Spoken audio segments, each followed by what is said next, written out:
Welcome to Shukla study point. आप सभी का स्वागत है आपके अपने YouTube channel Shukla study point में। मैं शिवम शुक्ला आप सभी का हार्दिक स्वागत करता हूं। BA BSc BCom first semester में अगर आप हैं और आपने होम साइंस लिया है तो होम साइंस में आपके कैसे प्रश्न आने वाले हैं या इस क्वेश्चन पेपर के माध्यम से आप समझ सकते हैं या समझ सकती हैं। तो ये एग्ज़ामिनेशन जो हुआ है ये 2022 और 23 का हुआ है, यानी कि अभी इसी साल का क्वेश्चन पेपर है। और आपकी परीक्षा यानी कि जिस विश्वविद्यालय की परीक्षाएं अभी नहीं हुई हैं और कुछ विश्वविद्यालय की परीक्षाएं चल रही हैं, कुछ की हो रही हैं, कुछ के नोटिस भी आ चुके हैं। तो आपको करना क्या है कि इन क्वेश्चन पेपर में जो पूछे गए प्रश्न हैं इनको आप मॉडल के तौर पर, यानी कि आपकी यूनिवर्सिटी में ऐसे प्रश्न ही आएंगे तो आप एक बार एक तरीके से इसको थोड़ा सा अपने मॉडल के रूप में ले सकते हैं। ये एग्ज़ामिनेशन जो है हुआ है 2022-23 में। होम साइंस का क्वेश्चन पेपर है, ठीक है। आप देख सकते हो होम साइंस का क्वेश्चन पेपर है और पेपर फर्स्ट है, ठीक है। बात की जाए पेपर फर्स्ट में होम साइंस में आपको पढ़ना क्या होता है, fundamentals of nutrition and human development, ठीक है। तो आपको जो फंडामेंटल्स यानी कि जो खास करके न्यूट्रिशंस होते हैं, यानी कि जो पोषण होता है उसके आपको आधार, ठीक है, उसको पढ़ना है, ठीक है। आपको हिंदी में बोलूँ तो पोषण के मूल तत्व और मानव विकास यानी कि ह्यूमन डेवलपमेंट, ये आपको पढ़ना होता है खास करके, ठीक है। ये आप देखते हैं जियोग्राफी सारे, खास करके जियोग्राफी में, होम साइंस में, इन सभी में प्रैक्टिकल भी आपका होता है। तो उसको उसके लिए भी आपको पढ़ना पड़ता है, उसमें भी ह्यूमन डेवलपमेंट आपको पढ़ना है, ठीक है। ये बात आप ध्यान रखेंगे। आगे बढ़ते थोड़ा सा 2 घंटे का आपका पेपर देखते हैं। टाइम 2 आवर्स आपको दिया गया है। मैक्सिमम मार्क्स आपके कितने दिए गए हैं, 75 नंबर का आपका मैक्सिमम मार्क्स। तो आप देखते हैं 2 घंटे का ये क्वेश्चन पेपर आ चुका है। और एक विश्वविद्यालय डॉक्टर राम मनोहर लोहिया बात की जाए तो उसमें आपको अब की बार 2 घंटे का क्वेश्चन पेपर जो है दिखा रहा है। लेकिन देखो अगर उसमें हो सकता है चेंज हो जाए। वैसे तो मेरे हिसाब से अभी तक लिखित क्वेश्चन पेपर 3 घंटे का हुआ था या फिर कोरोना की वजह से 2 घंटे का हुआ था। अभी फिर एक प्रकार से ये विश्वविद्यालय पता नहीं कौन सा है, मेरे पास क्वेश्चन पेपर आया और टाइम नहीं था कि मैं उसे पूछ सकूँ, ठीक है। तो ये 2 घंटे का क्वेश्चन पेपर है। अगर आप में से किसी का पेपर है तो आप ये नीचे कमेंट कर दो कि सर जी इस विश्वविद्यालय का पेपर है, ताकि बच्चों को पता चल जाए। तो 2 आवर्स का पेपर यानी बहुत सारे ऑब्जेक्टिव मतलब कि बहुत सारे आपके क्वेश्चंस आ रहे थे कि सर जी 2 घंटे का कैसा पेपर होगा। तो देख लीजिए 2 घंटे का भी आपका लिखित पूछ सकते हैं, ठीक है। ये बात ध्यान रखेंगे। आपसे नोट कर रहा है कि attempt the questions from all sections as directed, यानी सभी खंडों से निर्देशानुसार प्रश्नों के आपको उत्तर देने हैं। आइए देखते हैं क्या क्या चीज़ें आपसे पूछी गई। यहाँ पर अंग्रेजी में इंस्ट्रक्शंस दिया गया है कि the candidates are required to answer only in serial order. If there are many parts of a question answer them in continuous, यानी कि जो है आपसे कह रहा है कि अभ्यर्थी जो है प्रश्नों के उत्तर क्रमानुसार लिखें। यदि किसी प्रश्न के कई भाग हों तो उनके उत्तर एक ही तारतम्य में लिखें। इसका मतलब आपका ये होता है कि जैसे मान लेते पहला पहला प्रश्न है और पहले में आपका का, खा, गा इस प्रकार से करके दिया गया है। तो आप जो है इस प्रकार से लिखें, जैसे पहले का, चाहे तो आप पहले का गा लिख सकते हो, पहले पहले का खा भी लिख सकते हो, इस प्रकार से लिख सकते हो। यानी पहले का उत्तर जैसे लिखेंगे प्रश्नोत्तर संख्या 1, तो उसमें का उत्तर, खा का उत्तर और गा का उत्तर एक सीरियल से ही पढ़ा होना चाहिए, ठीक है। अब का खा गा में इसमें थोड़ा सा ऊपर नीचे हो सकता है, लेकिन ऐसा नहीं कि आपने फर्स्ट का डाला यहाँ पर और जो है फर्स्ट का खा नहीं लिखा, लेकिन फर्स्ट खा आपको लिखना है और फिर आपने दूसरा उत्तर लिख लिया, यानी दूसरा क्वेश्चन लिख दिया या पांचवा क्वेश्चन ला करके लिख दिया, ऐसे नहीं लिखना है। जो प्रत्येक भाग का यानी 3 खंड है तो 3 खंडों के उत्तर एक सीरियल से लिखने का प्रयास करें। ये आपसे कह रहा है यहाँ पर, आप देख सकते हैं। अब देखें सेक्शन ए की अगर खास करके बात की जाए, सेक्शन ए में आप देखते हैं खंड आ में आपको very short answer type questions देखने को मिलेंगे, अति लघु उत्तरीय प्रश्न। क्लियर, आप देखिएगा आपसे यहाँ पर इंस्ट्रक्शंस दिया गया है कि attempt any 3 questions from this sections as मतलब answer each question in about 500 मतलब 50 words, each questions carries 3 marks. यानी आपसे कह रहा है कि इस खंड से किन्हीं 3 प्रश्नों के उत्तर दीजिए और प्रत्येक प्रश्न का उत्तर आपको कितने शब्दों में देना है भाई, 50 शब्दों में देना है, ये आपसे कह रहा है। और 3 नंबर मिलेंगे अगर आप सही से लिखेंगे, ओके। पहला प्रश्न आप देखिएगा, पूछा गया था कि draw a labelled diagram of a cell, यानी कि आपसे कह रहा है कोशिका का नामांकित चित्र बनाइए। कोशिका आपको पता होगा, मैंने आपको कोशिका के बारे में बताया भी था, ठीक है। तो आप लोग देखेंगे जितने प्रश्न मैंने आपको बताए हैं सारे के सारे प्रश्न आपके पूछे गए हैं, तो इसमें कोई दिक्कत की बात नहीं। कोशिका के बारे में मैंने विस्तार से आपको बताया था, हर एक चीज़ों के बारे में। कोशिका आप देख सकते हैं, एक वीडियो भी मैंने कोशिका के जो कोशिका से रिलेटेड बताई थी, कोशिका के बारे में खास करके उसका चित्र भी मैंने उसमें आपको दिखाने का प्रयास किया, तो आप लोग उसको देख सकते हैं, ठीक है। और बाकी मॉडल पेपर में भी मैंने सारी चीज़ों को बताने का प्रयास किया है। कोशिका के बारे में, ठीक है। आपको पता होगा कि सभी जीवों का जो शरीर होता है वो कोशिकाओं के द्वारा ही बना हुआ होता है। और आपको पता होगा कि तमाम सारी कोशिकाएं जब मिलती हैं तो उससे ऊतकों का निर्माण होता है, ऊतकों से अंगक, अंगक से अंगतंत्र, इसी प्रकार से आपका पूरा क्या बनता है। क्लियर, समझ में आ रही बातें। यानी कि आपका अंग जो होता है वो किससे बनता है, वो आपके ऊतकों से बनता है। इसी प्रकार से आप देखते हैं आपकी शरीर बनते हैं। तो कुल मिलाकर के यही सारी चीज़ें होती हैं और कई सारी चीज़ें कोशिका के बारे में मैंने आपको बताई होंगी, तो आप एक बार उसको देख लीजिएगा। बाकी मैं मॉडल पेपर एक और देने वाला हूँ जल्द ही आपके लिए, तो आप तैयार हो जाइए उसके लिए। तो आपका लिखित मॉडल पेपर मैं एक और दे दूंगा और ऑब्जेक्टिव मॉडल पेपर भी मैं एक देने वाला हूँ, तो आप लोग उसको लेकर के तैयार हो जाइएगा, ठीक है। तो ऑब्जेक्टिव और लिखित मॉडल पेपर दोनों आपका दे दूंगा। अगला प्रश्न है आपका, what are nutrients give their types. पोषक तत्व किसे कहते हैं, उनके प्रकार बताइए। मैंने आपको पोषक तत्वों के बारे में ऑलरेडी बता रखा है और पोषक तत्वों के जो 6 हैं आपके, उनके बारे में भी मैंने आपको सारी चीज़ें समझा रखी हैं। पोषक तत्व आप सभी को पता होगा जो हमारे शरीर को पोषण प्रदान करते हैं। क्लियर। पोषक तत्व आप सभी को पता होगा ना कौन कौन से होते हैं, बताओ सभी लोग। पोषक तत्व कौन कौन से होते हैं भाई, जो हमारे शरीर को ऊर्जा प्रदान करते हैं उनको हम पोषक तत्व कहते हैं। और इसमें भी आपको पता होगा कि पोषक तत्वों में कई सारी चीज़ों को मैंने आपको बताया होगा कि जैसे कि आपका हो गया खनिज लवण हो गया, ठीक है, विटामिन्स हो गए, प्रोटीन्स हो गया, ठीक है, ये सब आपके हो गए, कार्बोहाइड्रेट्स है, ये सब आपके पोषक तत्व हैं। क्लियर। तो ये सब आप ध्यान रखेंगे। जल आपका है, तो ये खनिज लवण, जल, ठीक है, ये सब आपके पोषक तत्व हैं। और पोषक तत्व जो होते हैं कुल मिलाकर के जो हम आहार लेते हैं उसी आहार में पाए जाते हैं। तो इसको भी मैंने विस्तार से आपको समझाता है। ये भी प्रश्न आपका आ चुका है। अगला प्रश्न भी आपका, तो मैं यहाँ पर आपको बताने का भी ये प्रयास करना चाह रहा हूँ कि ये प्रश्न आपके इंपॉर्टेंट है, इनको आप लोग जरूर एकदम से याद कर लीजिएगा। अगला क्वेश्चन आप देखते हैं, तीसरा मतलब सी नंबर प्रश्न है पहले का, कि right the difference between boiling and steaming food, यानी कि भोजन को उबालने और भाप से पकाने में क्या अंतर होता है बताइए। ये भी प्रश्न आपका बढ़िया है। इसको भी मैंने पकाने की कई सारी विधियां जब बता रहा था तो उसमें मैंने ये पाक क्रिया बताया था पूरे के बारे में कि ये सारी चीज़ें क्या होती है। और पोषक तत्वों के बारे में भी मैंने आपको बताया था। और पाक क्रिया का भोज्य तत्वों पर क्या प्रभाव पड़ता है ये क्वेश्चन भी मैंने बताया था। तो उसी के माध्यम से आप सारी चीज़ों को समझ सकते हैं। क्लियर। प्रोटीन का क्या प्रभाव पड़ता है, कार्बोज का, वसा का, लवण का, विटामिन का, जल का, क्या चीज़ें होती है, पाक क्रिया के क्या क्या लाभ होते हैं, मैंने सारी चीज़ें आपको समझा दी थी कि भाई पाक क्रिया के द्वारा क्या होता है, हम बड़ी सरलता से जो है पकाई हुई चीज़ों को खा सकते हैं। बहुत सारी चीज़ें मैंने आपको समझाई, तो एक बार आप ज़रूर देख लेंगे। और पूरी चीज़ों को मैंने समझाने का प्रयास किया, क्या क्या ध्यान देने योग्य बात होती है पकाते समय, खास करके भोजन पकाते समय किन किन बातों का आपको ध्यान रखना होता है।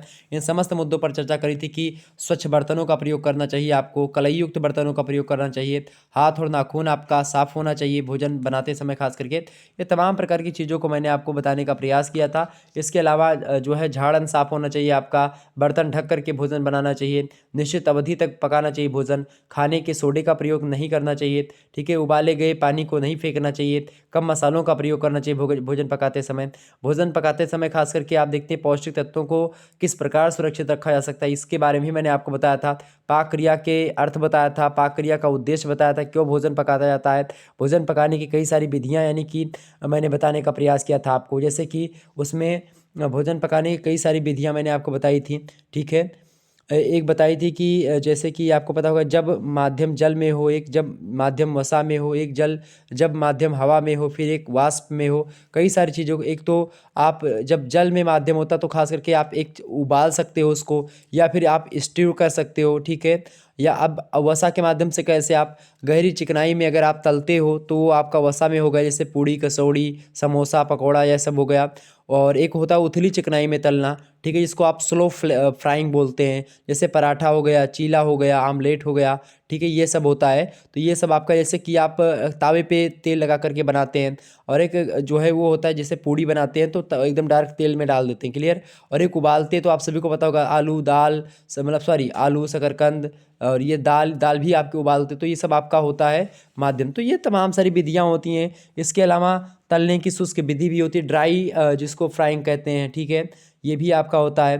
क्लियर। इसके अलावा आप देखते हैं जब हवा के माध्यम से हम पकाते हैं, खास करके तंदूर वाली भट्टी में आप देखते हैं बिस्कुट, डबल रोटी, केक, ये सब बनाते हैं, मक्का, चना, लाई, ये सब गरम रेत में हम डाल करके भूनते हैं। तो तमाम सारी विधि होती है। भूनना सेकना भी एक प्रकार से, जिसको आप रोस्टिंग कहते हैं अंग्रेजी में, भूना जाता है। जैसे कि आपका चना, मटर, मूंगफली, शकरकंद, ये सब आपकी भूजी जाती है, ठीक है।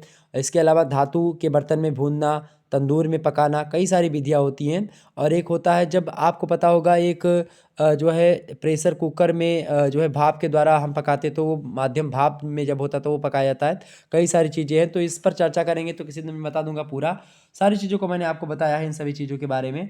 नेक्स्ट प्रश्न आपका है, name the parental stage of development, यानी गर्भकालीन विकास की अवस्थाओं के नाम लिखिए। गर्भकालीन विकास की अवस्थाओं के बारे में भी मैंने आपको बताया होगा, तो आप सभी लोग इन चीज़ों को थोड़ा सा ध्यान रखेंगे। बाकी मैं मॉडल पेपर और एक देने वाला हूँ, लिखित वाला भी और ऑब्जेक्टिव वाला भी, उसमें और चीज़ों को आपको समझ में आ जाएगा। क्लियर, आगे बढ़ते हैं। अगला प्रश्न आपका आ चुका है, 5वां नंबर प्रश्न देखेंगे, give the types of delivery, प्रसव के प्रकार बताइए। प्रसव के भी कई प्रकार मैंने बताए थे, सिजेरियन प्रसव, साधारण प्रसव, ठीक है। तो ये सब थोड़ा सा ध्यान रखेंगे। और सेक्शन बी की बात की तो सेक्शन बी अब आपका आता है, यहाँ से कैसे प्रश्न देखें। सेक्शन बी यानी खंड बा, खंड बा की बात की तो शॉर्ट आंसर टाइप क्वेश्चन यानी लघु उत्तरीय प्रश्न यहाँ से पूछे जाने हैं आपके, देखेंगे सभी लोग। प्रश्न आपका है कि attempt any 4 questions from this section as sections answer each question in about 225 words, यानी कि 225 वर्ड्स, ठीक है। ईच क्वेश्चंस कैरीज 9 मार्क्स, यानी 9 नंबर का एक प्रश्न है। क्लियर, आप देखेंगे इस खंड से किन्हीं 4 प्रश्नों के उत्तर दीजिए। प्रत्येक प्रश्न का उत्तर लगभग 225 शब्दों में आपको देना है। 9 नंबर का प्रश्न है। क्लियर, ये आप ध्यान रखेंगे। प्रश्न आपका पहला आ चुका है, classify food according to sources and right it's functions, यानी भोजन का स्रोत के आधार पर वर्गीकरण कीजिए तथा उसके कार्य बताइए। भोजन के कार्य को लेकर के एक ऑलरेडी वीडियो पड़ी हुई है, आप उसको देख लीजिएगा। पूरा मैंने भोजन के बारे में आपको समझा दिया है और मॉडल पेपर में भी मैंने भी बताया उसको, तो आप उसको भी देख लीजिएगा। नेक्स्ट प्रश्न आपसे पूछा गया था, तीसरा नंबर क्वेश्चन देखेंगे, what are the things that should be kept in mind while cooking food the preserve the nutrients, यानी आपसे कह रहा है कि भोजन पकाते समय पौष्टिक तत्वों को सुरक्षित रखने के लिए किन किन बातों का विशेष ध्यान रखना चाहिए। ये प्रश्न मैंने अपने मॉडल पेपर में रखा था, अभी जस्ट मैंने आपको बताया है। तो ये मॉडल पेपर में देखेंगे, इसके बारे में मैंने विस्तार से चर्चा कर दी है, किन किन चीज़ों का ध्यान रखना चाहिए। मैंने उन समस्त चीज़ों के बारे में आपको बताने का प्रयास किया है। खास करके पाक क्रियाओं का पौष्टिक तत्वों पर कई सारा प्रभाव पड़ता है और किन किन बातों का ध्यान करना चाहिए मैंने आपको अभी भी बताया है इसके पहले, कि स्वच्छ बर्तनों का प्रयोग करना चाहिए, कलई युक्त बर्तनों का प्रयोग करना चाहिए। जब हम कलई युक्त बर्तनों का प्रयोग करते हैं, जैसे पीतल के बर्तनों में भोजन पकाते समय वह विषयुक्त हो जाता है और इसीलिए कलई की जाती है उन सभी बर्तनों पर। हाथ और नाखून अपना साफ रखना चाहिए, ठीक है। इसके अलावा जो है झाड़न जो होता है, जैसे रसोई घर में जो बर्तन वर्तन पोंछने का कपड़ा होता है उसी को झाड़न कहते हैं, उसको साफ करना चाहिए। बर्तन को ढक करके आपको भोजन बनाना चाहिए, ठीक है, ताकि सुगंध उसकी उड़ ना पाए। और उबाले गए पानी को फेंकना भी नहीं चाहिए, क्योंकि क्या होता है कि जिस पानी में आप देखते हैं चावल या हरी सब्जी जो है पकाई जाती है या उबाली गई हो, उस पानी को फेंकना नहीं चाहिए, क्योंकि उस पानी में पोषक तत्व जो होते हैं वो विद्यमान होते हैं। चूँकि चावल या सब्जी में उतना ही पानी डालना चाहिए जितना ही वे सोख सके, उससे ज़्यादा अगर आप पानी डालते हैं तो फिर वो बेकार चीज़ है, चूँकि वो पानी में सारे आपके पोषक तत्व जो होते हैं, यानी विटामिन, खनिज, ठीक है, या इसके अलावा कार्बोहाइड्रेट्स, वसा, प्रोटीन्स, ये सब आपके निकल जाते हैं, तो फिर कोई मतलब नहीं है आपका। और भी तमाम सारे खाने के सोडे का प्रयोग नहीं करना चाहिए और जो है कम मसालों का प्रयोग करना चाहिए, निश्चित अवधि तक पकाना चाहिए, ज़्यादा पकाने में भी आपका जो है ह्रास ही होने वाला है। नेक्स्ट प्रश्न आपका चौथा नंबर क्वेश्चन आप देखेंगे, right short notes on the following, यानी कि आपसे कह रहा है कि इन सभी पर आपको शॉर्ट नोट लिखना है, इस पर, ठीक है, इस पर, और आप देखते हैं यहाँ पर आपका दिया हुआ है 3 टाइप का, ठीक है। यानी कि निम्नलिखित पर संक्षिप्त टिप्पणियाँ लिखिए। अंकुरीकरण पर, खमीरीकरण पर और श्वसन तंत्र का आपको नामांकित चित्र बताना है, इन तीनों पर आपको टिप्पणी करनी थी। ओके, पांचवा क्वेश्चन आपसे कह रहा है, give importance of home science in today's world, आधुनिक युग में गृह विज्ञान के क्षेत्र में का क्या महत्व है, समझाइए। इसके बारे में भी मैंने आपको बता रखा है, मॉडल पेपर में भी मैंने सारी चीज़ों को समझा दिया था, तो आप ये भी क्वेश्चंस देख सकते हैं। तो सारे क्वेश्चंस हमारे द्वारा बताए गए मॉडल पेपर से ही आए हुए हैं, तो इन प्रश्नों को एकदम से आपकी परीक्षा में भी आने वाले, तो रट लीजिएगा। अगला प्रश्न आपसे पूछा गया था, what are reflex action of an infant, यानी कि नवजात की सहज क्रियाएं, नवजात जो शिशु होता है उनकी जो सहज क्रियाएं होती हैं, क्या क्या क्रियाएं करते हैं, ये बताना था। इनमें से केवल 4 क्वेश्चंस आपको छांट करके करने थे, ठीक है। अगला प्रश्न, यानी कि इनमें से अगर आपको 2 3 4 नहीं आ रहे हैं, 2 3 नहीं आ रहे हैं, तो कोई दिक्कत की बात नहीं है, बाकी आपको तो ऑप्शन है ही आपके लिए करने का। अगला प्रश्न है आपका, right the stages of human development, यानी मानव विकास की अवस्थाएं लिखिए। मानव विकास की अवस्थाओं के बारे में आपसे पूछा जा रहा है, मानव विकास की कितनी कितनी अवस्थाएं होती हैं, सारी चीज़ें के बारे में मैंने आपको बताया। व्हाट इज़, अगला प्रश्न आपसे है कि what is pre speech form of communication of infancy, यानी शैशवावस्था की भाषा पूर्व की अभिव्यक्ति कौन सी है? सत्स्वावस्था की भाषा पूर्व की अभिव्यक्ति है, कौन सी है? ये आपसे प्रश्न पूछा गया था।